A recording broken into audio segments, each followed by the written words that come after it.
Let's talk about a financial dynasty whose wealth literally outlasted empires. You probably heard the name. This is the story of the Rothschilds.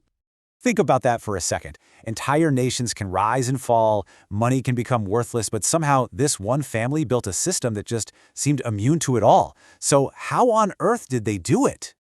You know, their story doesn't start with some massive empire or inherited kingdom. It starts with a single family and one single revolutionary idea. It all begins in a pretty humble counting house in Germany.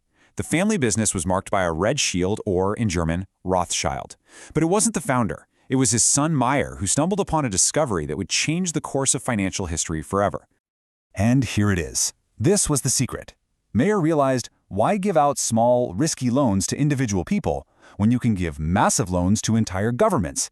The loans are way bigger, the returns are much higher, and best of all, your investment is secured by the whole country's taxpayers. It was an absolute game changer.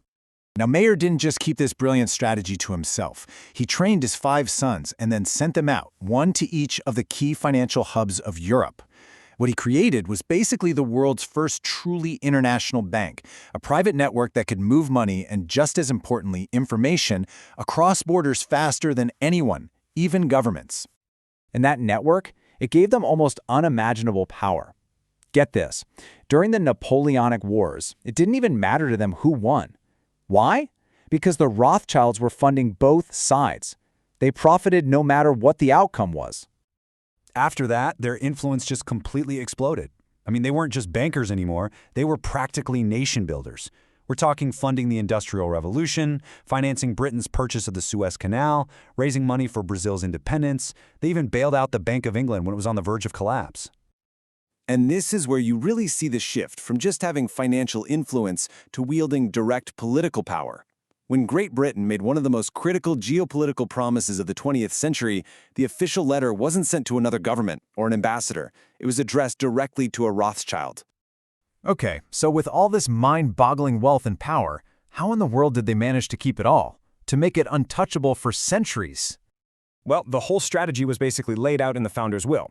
There were these super strict rules, all designed to consolidate power and, crucially, to hide their wealth. The number one rule, the fortune had to stay in the family. This often meant cousins marrying cousins. And above all else, everything was to be wrapped in absolute, total secrecy. Which, of course, brings us to the ultimate question, right? After nearly 300 years of this, what is that fortune actually worth today? The honest answer is, nobody really knows. Their wealth is so spread out, hidden in countless trusts, companies, and descendants all over the world.